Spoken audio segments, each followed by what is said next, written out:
Right, tisingadi kutambisa nguva zedu muzari padhuze kuti mchinda kune nyaya. Hallelujah. Right, toda kuti tiende kuna John chapter 11. John chapter 11 verse number 35. John chapter 11 verse 35. Yeah. Jesus wept. Amen. Mwari akumburirwa kishoko rawo. Ndoda kutaura pamusoro penyaya inotiyo escape from bondage. Tiza mukusungwa. Amen and amen. Ndichava kuti escape simply means break free from confinement.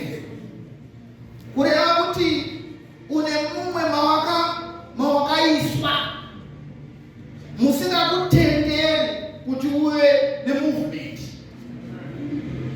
Inini ndikurangarira ndichikura ndaifarira kuteya shiri. Taishandisa madzara nemabhini aya emasimbi aya aiva nechimvaro. Saka taitora chimvaro chaichiya wonohwanda rakakuro woisa chimuti.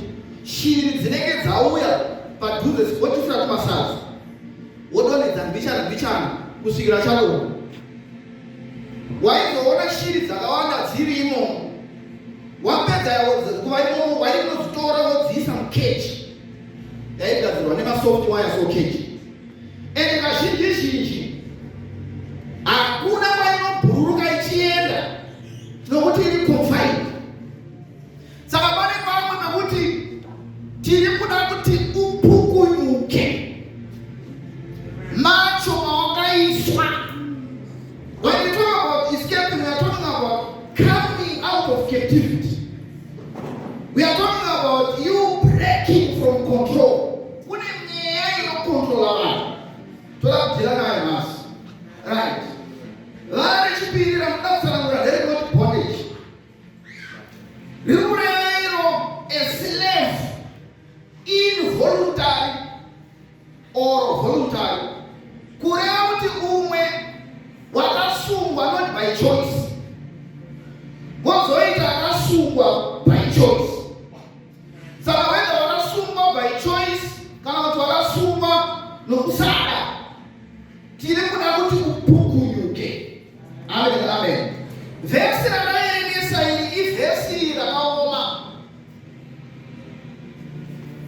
Rinotinetsei nekuti rinenge rinopikisana nezvinhu zvatakafundiswa kucollege. Nokuti kana vafundisa vachitendera neni takadzidziswa kuti Mwari haacheme. Takadzidziswa kuti Jesus is 100% God, 100% man. But ndo rataverenga rati Jesu wakachena. Chiko chinochemedza Jesu, the creator of the universe. Chii chiri kuchemedza Jesu anonzi neBhayibheri, he created all things for him. Chii chiri kumuchemedza. Amen, amen. But hazvina kuitangira kure bichana. Bhayibheri rinotanga nokuti Lazaro waiva mukoma waMary naMartha wairwara. Mukurwara kwake pavhesi namba 1 vhesi namba 2 paya pane mavara. Ini kana chiverenga Bhayibheri ndoverenga bichana. Pane vara rinoti Mary wacho tinofanira kumuqualify kuti ndeupi. Zvikanzi ndeuya wakadurura mafuta patsoka dzaJesu. Hariperi ipapo robva rati iye uya Mary wakasvika paakapukuta tsoka dzaJesu nebvudzi rake. Zvinezvo zviri kureva ikubaya, kureva kuti kana yanga iri in terms of connection, zvaireva izvo kuti Lazarus waiva neconnection naJesu. But chazoshamisa ndechekuti patumwa shoko rokuti shamwari yenyu wamunoda anonzi Lazaro warwara. Ukariverenga mushe bhuku inoti Jesu paakatumirwa vanhu haana kumboti ndaakumhanya kuuya.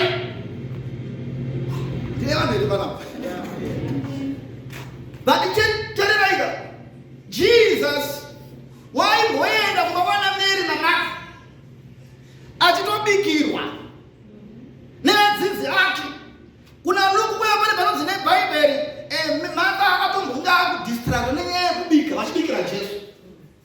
Pakuuya manje message yekuti Lazaro warwara.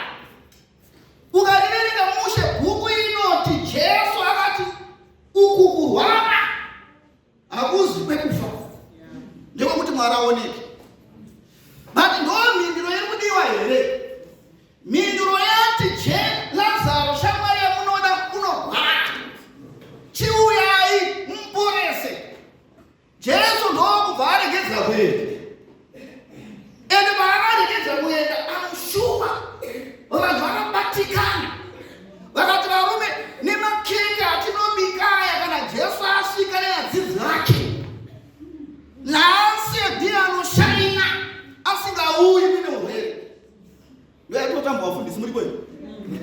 Pane pamwe pekuti kana ukasaenda mutenda wana problem, anogona kukonkuluda kuti yo inactivity iri kureveyo kuti you are not concerned with the person.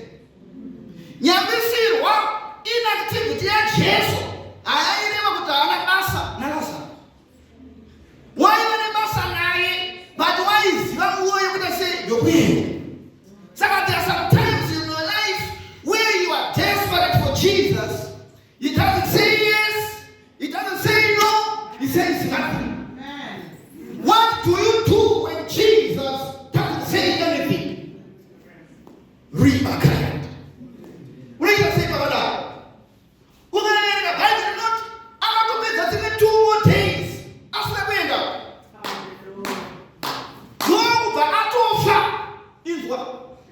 Achifa Lazaro. Ndaifunga kuti vanhu vachatuma futi kuti Jesu Lazaro aite sei afa. Havana kumutuma vanhu because vanga varwadziwa. Vakati Jesu wacho uyu habatsiri, hatinei naye. Ngatigare nechituna chedu. But Jesu ndokuziva kuti kune nyaya iri kunetsa. Abva atanga kutaura nevadzidzi vake. Zvikanzi varume handei kuJudhea. Zvikanzi neumwe mufunga munongoziva, hapana kunyora zita rake, but mungofunga kuti anogona ngari Simon Peter. Akati Ishe, makangano kuti asvika kukwaturo. Ndokamuna kuti dzokere. Kana Jesu handei. Ndobva aenda dhipa futi Jesu. Zvikanzi Lazarus akarara. Zvikanzi nevanhu kana akarara achamuka. Uri kuona? Vanhu vane more than 3 years vachifamba naJesu, but they cannot grasp things of the spirit. Vari kuona kurayira zivi kuvhara maziso chete. But Jesu akati aiwa ndiri kuona level yenyu. Kuti haiwa muchiri pasi pasi. Imi muri kufunga kuti simba renyu. Nyambisirwa is not by might, not by power, but by the Spirit of the Lord. Then the Bible says now, Jesus no vata Lazarus afa. Praise God nakandisipo. Nemewo futa amupo. Zvaitika kuti Mwari aonekwe handei tonomutsa. Ndopandati panovhiringa netheology dzedu. Sei muchichema kana muchienda kunomutsa? Muri kuchemei Jesu kana muchinonomutsa Lazarus? Kureva pane something that is deeper panyaya iyi. Ndiwe mutanga is bondage of despair. Halafu kuti despair simply means the complete loss or absence of hope. A level where you are at the wit's end of your life, end of your mental, spiritual, and emotional stability. A level whereby you feel, no, my hopes have been crushed. Because Mary na Martha pawakatuma shoko rokuti mkoma warwa. They were expecting that Jesus was going to rush and heal their brother. But Jesus is not a possible. As a possible. Hakuna kuti chiri chinomukona. Saka kunonoka kwake kwanga kusingarevi kuti he was not concerned. He wanted to show the world that no, he is so powerful. nothing can stand in his way. My God, please. Amen. So not to come asina hope is righteous. Come asina tarino. Adikuti ataureneza Yesu. Because pavese mamsoro kunonzi vana mhanya vachimuudza nezvekuvhara. But zvekufa havana kumuudza nemhaka yei, vakanga vasina hope. Ende ndiri kuona vakatarisa izvinezvi. Wasvika palevel yokuti wauya hapo kuriviva kuti no, ndikasauya vanozoti kudii overseer pastor. Inini zvechurches handisina hope. Handisina faith even in my church. But yeah, then the Bible says Jesus anapenda. But tinamuona kuti vanhu ava vana vasvika level yokuti vane maziso asaona, vane nzeve asaanzwa. Saka hopelessness kana kushaya kwehope kunouraya iyo perception. Perception kunouraya the ability to see, hear or become aware of something. They did not know the Jesus that they were walking with. Pane level yokuti sevatendi tinotaura nezvajesu vati tisinganzwisisi tukarechi. But tandikupa inoperera panyaya nekuti bhaibheri rinozoti Jesu ndobva varume ndiri kuenda nokuti Lazarus ende kufa ubva kusipira pakufa mbiri yaMwari inofanira kuti ioneke. Amen, amen. Ndiri kutaura nomwe kuti pastor level yandiri hamuizive kana handichadi zvekukurudzirwa kuti ndive netariro. Siyanai neni, ndiri bhoni nyaya yangu. Kana munhu asingachadi kuudza kuti nezverufu ari kudii haundibatsiri. Kana wakakonewa pakurwara saka pakufa ndomba uchazoita sei, handikuudzi Jesu. But here, because he is all knowing, akaziva kuti Lazarus wafa. Yeah.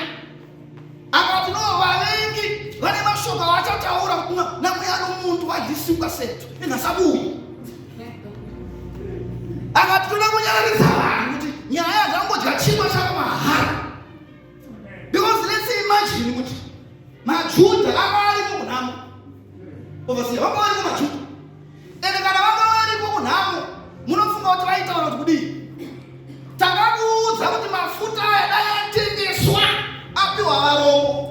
Ona Jesu wako waripi ngoma wafa. Kwani wana takakutaurirai kuti musabheke makeke munodyirwa na Pastor Jesus. Munodyirwa na Pastor Jesus. Ndonyaya dzingada zvichitaurwa. But chinozondiropapadza ichi manje. The Bible says Jesus. He says let's go there. My goodness. I want to nyaya yatengwa na Jesu. Your life will never be the same. Sinazinakwenda kwacho kunonzi akune zvinhu zvisingachagone nobody await. But one perception yavo. Bhaibheri rinoti paakasvika anzi vanhu vese vakaona kuti Jesu auya nokuti presence yake ga haibodiri kuti vamboda kuti pana musharuka wasvika. Iye kuratidza kuti panapa musharuka wasvika. But manda unozwa vanomhanya akati dai manga muri pano. Handine cheche. Dai manga muri pano Lazaro haifa. Ndoyakorwa kudamoka. Dai Lazaro manga muri pano Lazaro haifa. Tiri kudamo anoka moivo. Nyara Maria usacheme. Mimi chinake wane chuni but amusingaziva revelation yake. Dai manga muri pano Jesu Lazaro haifa. Unaona perception yake.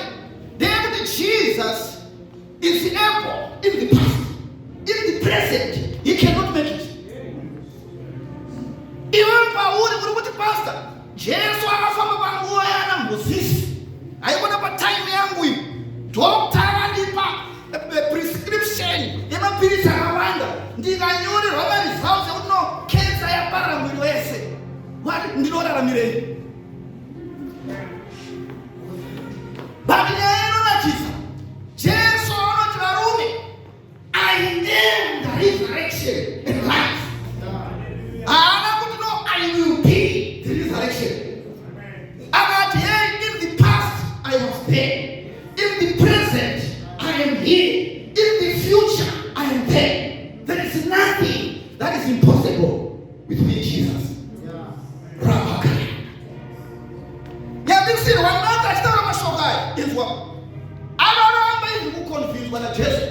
Because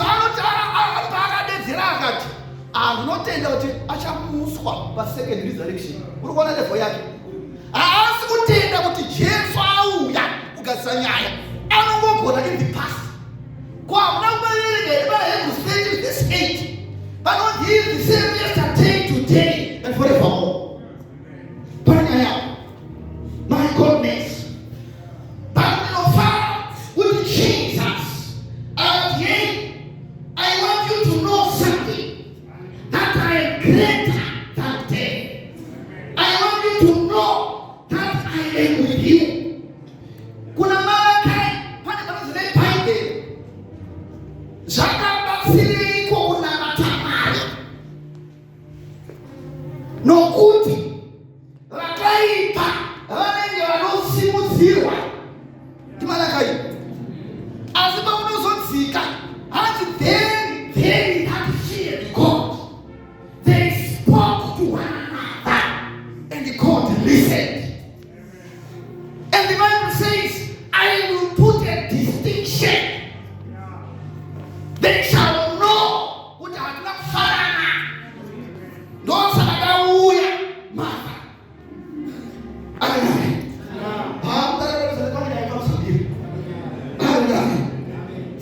Leo was deliberate. Digani niliona umwari kuti pastor. Kana Jesu achitano leader. Why is he taking so long? Ukasanyeza. Because digani nilimuona, I was just imagine our mother. Achidezera kati hey. Na iwo kana maka uya uzhenyu pafuneral uzhaima nani. I want to take when I don't even. Sakamanga no. At least they are going to funeral. Sayanani. Kurwara unakuya, funeral unakuya. Wakuchuya munhafa. Pani baba bekuti kumana. Mwari makanono kerei. Muchidisia zvinhu zvangu ndichinyura business. Ndichinyudzwa nevanhu. Makanono kerei mari. Mwari batayo kunonoka kwangu. Deliberate. Because I perform wonders that cannot be performed and miracles that cannot be counted. Dio mweshimiri dite. Haya ndio tuuza mtamazamu. Verse number 38. Hadi kumanya verse number 38. Hali kana zonzi Mary akaenda ofuti. Anzurukudana na Yesu. Haya ndio mrogatiro. Jesu akavunza akati imfake ngapi? Mamisa kupila sasa. Loba ndo pano post theology zenu. Jesus, who is all knowing, akavunza kuti imfake ngapi? Do you think why I was mfake ngapi? Ari kuti chindiratidza kuti nyecho yakarasikira papa. Zvinonzi makamuisepi. Ndongo vaenda vakunomuratidza. Asi vachisvika ikoko inzwa. Kunonzi mwakati shane 4 days akutonhuwa. Uri kuona conclusion yake. Lingasakhulumi ngaye. Let's forget about Lazarus. 4 days he is now stinking. And Jesus says, "Vacho vanonhuwa ngovatiri kuda." Ndauya. Those are not even not by might or by power, but by the Holy Ghost. Sakawashika manje pakua. Vanhu vaifunga kuti death is permanent. Zvikanzi naJesu, hey, I am the resurrection life. Zvikanzi death to you is permanent, but to me I move from death to life.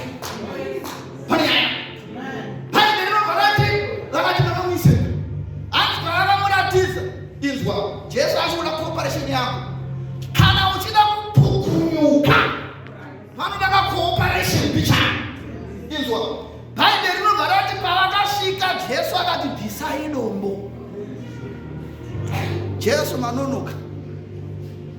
Hamuna kuita benediction. Makutaura kuti zvekuti bvisai dombo. Jesu ida muchidaro so. Kana Jesu bvisai dombo. Because nobeka pamunogona kwatakuda kuenda ukunogonikwa nevemweya. Venyama hazvigoni zvekumutsa. Hazvigoni. Nokuti kune vanhu vakabvisa unyatsopeta munhu kana munhu afa. Manzo vane masikiri azvo kuti vanonyatsoti uyu hapasina upenyu. Saka Jesu akati aiwa chibvisai dombo. Akati death is not permanent. Akati maziso edu because pane pamwe pekuti munhu kana akarwadziwa haakwanisi kuona zvinoitwa naJesu. Anenge akufunga kuti Jesu haasina chaachagona. Hanzi pavakabvisa dombo. Pane nyaya yakabviswa dombo. Pavakabviswa dombo, Jesus, he entered into the supernatural realm. And then he says, Lazarus, come out. Andisi kudanza vanhu vese because vamene vanhu vakawanda vakafa.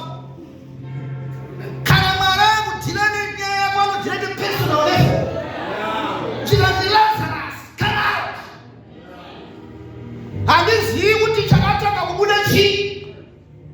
Vanhu vakomana Lazaro waibuda Lazaro varume. Ati kana kwakuri kujamba asi achita sei? Kana kuri kukunguruka achita sei? Achibuda. Wapuma wapuma kwa. Chikuda.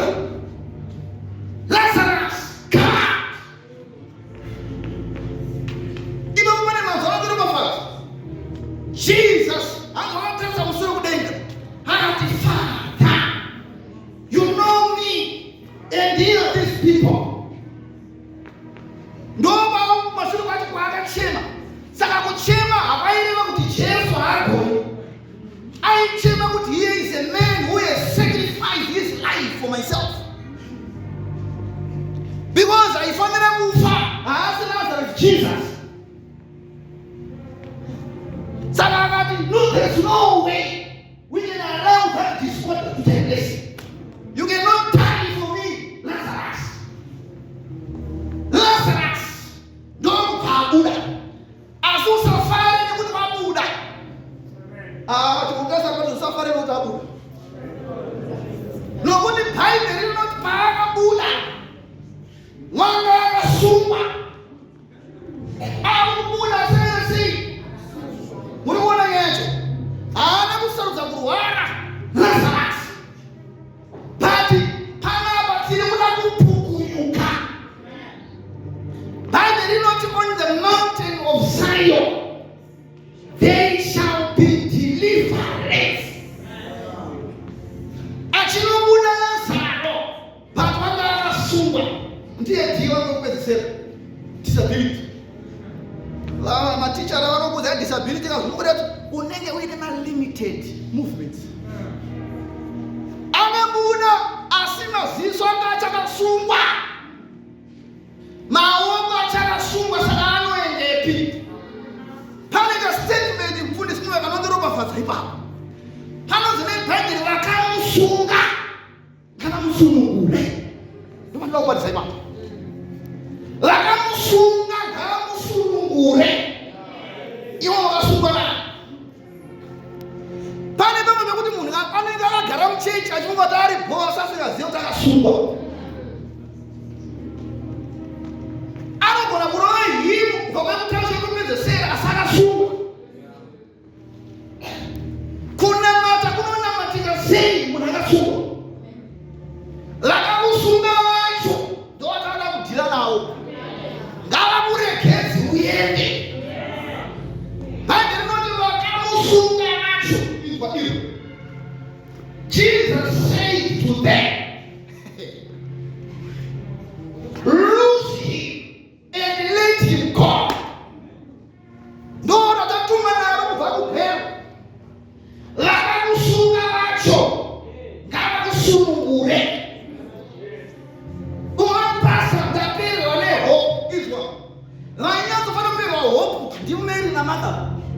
Because vakatumira message to Jesus, it did not come.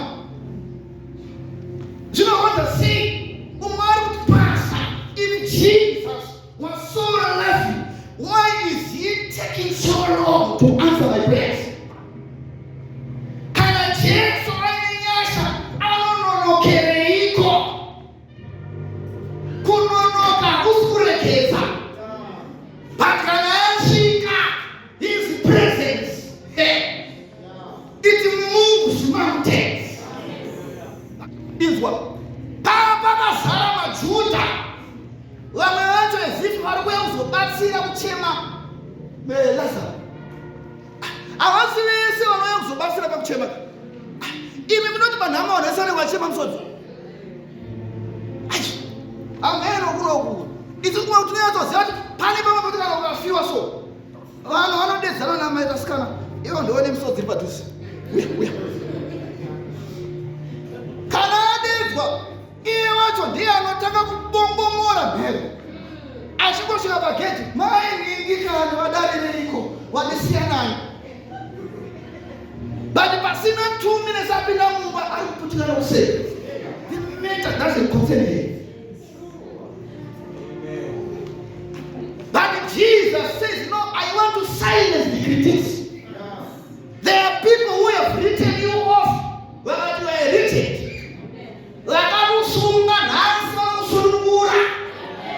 By fire, by force. What about it? What Sarah is what? Was over in the chapter 12 from Naki of this morning. Time they did not even Lazarus is about Tafura. Patajiwa. Just what I'm a foot out of my hand. Now, put for when I want to pastor, my people are doing a boom. Business, and I will see the family, my Lucy. Is what Jesus are going to akakusunga ngakusunungure. Akawanyana ridza matuta ese akataka kudya kumberi kwawo. Nokuti kana ukaona vanhu vaisa dombo. Vanhu vakakura musayoziva. Amene kuno kumatauni kana kumakowa munoita sei. Toza ari kumamisha uko kana kwakuvigwa munhu panoiswa dombo. Makakuza tanesirei kuti usamuke. Awadu tumuke. Adi. Noza Jesu akati no chibvisai mudombo iyi. Taura kuna watu wanaonekana naye. Ndiri kuudzwa mweya wangu kuti no kune umwe akatifundisa ini palevo yandirika I am at the wit's end. Pfungwa dzangu chaidzo dzakusvika padzinogumirwa. Jesu ari kuti ndiratidze kuti zvakafika pano. Zvakafika pano. Nekuti paakasvika unoti mamwinsepi. Show me where you say no, I'm now pity. Show me where you are saying, Pastor, I am hurt. Show me. Apamuratidza Jesu ari Lazarus come out. Lazarus no pabuda. Saka newe bhuku rako vakaisa full stop vakanyema. Tauda kutanga sentence yohana. Pa full stop yako. Rabakaya. Chakula tisimuke. We want you to break free from that confinement. We want you to come out of that bondage. Your situation is not permanent. Jesus said, give me your hand.